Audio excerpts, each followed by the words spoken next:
Bonjour Arnaud. Bonjour Florian. Bienvenue chez OVH Cloud. Merci beaucoup. Est-ce que tu peux nous présenter ta société? Avec plaisir. Donc ClearUp, c'est une société que j'ai cofondée il y a 1 an et demi à peu près, qui construit le premier data hub souverain européen. C'est une société de 40 personnes aujourd'hui, qui est en hyper croissance et qui accompagne des clients qui sont très régulés et qui souhaitent trouver des alternatives européennes pour stocker, collecter et traiter de la donnée à l'échelle. Sur la société, ce qu'il faut savoir, c'est qu'on est éditeur et fournisseur de services. On vient à la fois apporter un data hub de confiance, donc avec tous les enjeux de compliance, réglementation, sécurité, industrielle, et on vient infogérer l'ensemble. Ce qui fait qu'on apporte à nos clients une réponse vraiment globale et une réponse qui est modulaire. Donc on va travailler avec des partenaires privilégiés, dont OVH sur la fourniture d'infrastructures de confiance et des partenaires comme Toucan Toco par exemple sur la partie visualisation, des acteurs dont le siège social se situe en Europe. Est-ce que tu peux nous en dire plus sur les typologies de tes clients?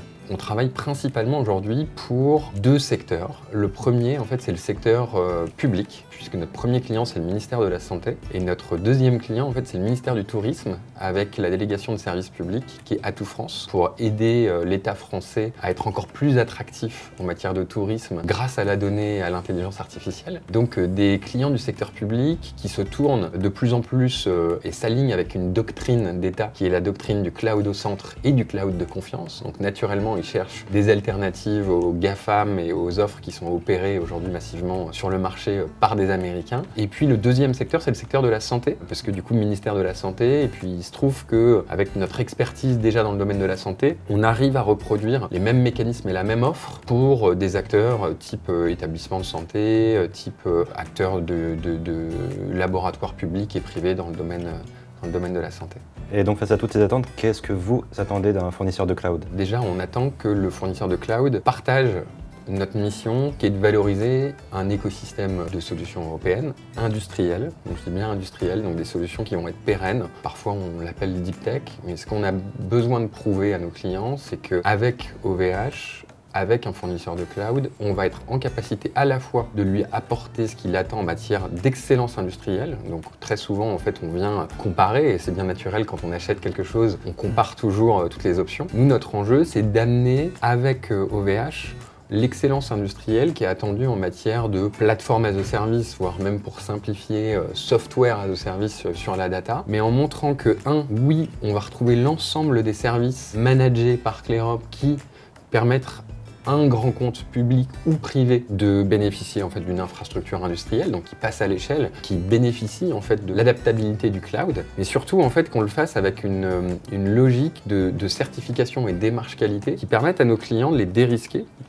sur la dimension réglementaire. Il y a typiquement des éléments en fait qui sont très importants aux yeux de nos clients et à nos yeux en fait c'est la capacité de démarrer très vite dans le cloud public et d'aller vers des instances dédié, donc du cloud privé, très isolé, complètement étanche, je dirais, ce qui fait qu'on va retrouver une dimension qui est un SaaS de propriété privée où il va s'agir pas du data hub ClearUp, mais du data hub du client, donc où il va être complètement sécurisé au regard de l'isolation, réseau, sécurité et de l'infrastructure qui lui appartient. Et surtout, il va être en confiance sur l'alignement avec toutes les réglementations qui sont en train de sortir au niveau de Bruxelles et au niveau de la France sur justement cette déclinaison toujours plus forte du RGPD au travers ce qui a été voté sur le Digital Services Act, mais maintenant aussi sur le Data Governance Act, Data Markets Act. Et donc ça, c'est un enjeu que d'être en capacité de venir avec un partenaire qui est un partenaire entre guillemets conforme, si on reprend les termes de la doctrine de l'État, et qui va être un partenaire long terme. Je prends un exemple très concret, quand on parle de la donnée de santé, on a entendu pas mal de polémiques autour de l'hébergement de données de santé par des acteurs, des fournisseurs d'infrastructures américains. Il est évident et naturel de se tourner vers les infrastructures de confiance et on est très content de pouvoir se positionner sur le domaine de la santé, de l'hébergement de données de santé, sur des traitements qui nécessitent cette excellence industrielle pour opérer de la data science à l'échelle et de le faire dans un cadre de confiance complètement auditable.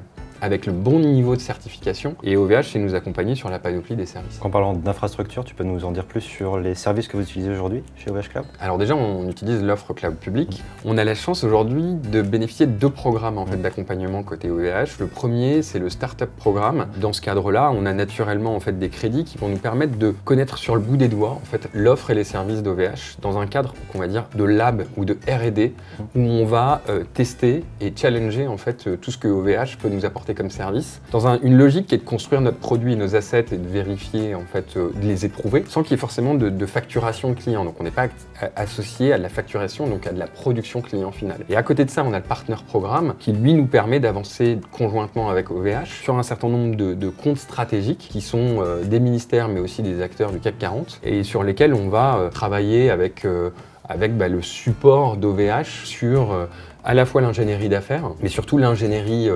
technique pour prendre des engagements partagés sur des enjeux, on va dire, industriels, puisque tout ça, ça va se traduire par des contrats à la fin. Est-ce que tu peux nous dire maintenant comment tu vois l'avenir? Quelles sont les perspectives pour Clearup? L'avenir va être différent de ce qu'on imagine, mais de ce qu'on peut voir et de la résonance en fait, sur le marché, c'est que quand on construit en fait, cette offre de Data Hub qui est là justement pour aider des clients à partager massivement en fait, de la donnée dans des organisations qui sont de plus en plus distribuées et complexes, sur la partie, je dirais, plateforme data infogérée industrielle. Il y a des enjeux qui sont scientifiques. Donc sur les enjeux scientifiques en fait qu'on voit, c'est la cybersécurité sous un prisme qui est à la fois résilience, donc capacité à gérer de l'activité critique de production avec la résilience qui va bien sur des environnements de plus en plus complexes à manager, notamment avec Kubernetes, qui est génial, mais qui amène du coup quelques challenges techniques.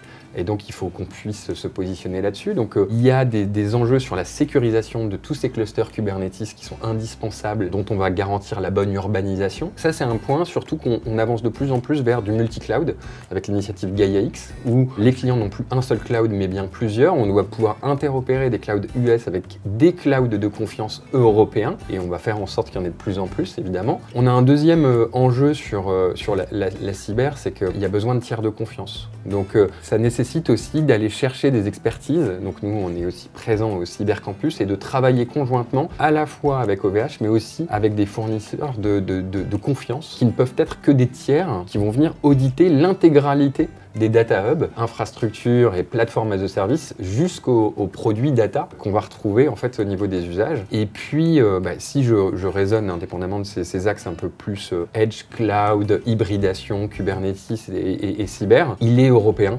Donc nous, notre avenir, il est vraiment européen, c'est-à-dire que dès à présent, on travaille avec Gaia-X et des partenaires qui ne sont pas francophones sur des projets d'implémentation en fait multi-géographie et donc multi-cloud avec des enjeux de sécurité et de la donnée ultra sensible, de la donnée de santé, de la donnée de défense, de la donnée énergétique. Là-dessus, on voit tout un écosystème européen qui est en train de se dessiner, qui est mu par les mêmes valeurs et notamment qui se décline du RGPD, GDPR en fait, donc le règlement pour la protection en fait, des données personnelles et non personnelles. Et donc on voit dès maintenant une très grosse accélération en direction de l'Allemagne, de l'Espagne, du Portugal, des pays de l'Est. On a vu, en fait, on collabore de plus en plus avec l'Ukraine et la Pologne. Donc c'est ce passage à l'échelle européenne qui nous attend. Puis le reste du monde, je dirais, il est intéressant, mais il faut déjà qu'on arrive à construire cette souveraineté qui mêle à la fois excellence industrielle et confiance. Donc on a déjà un terrain de jeu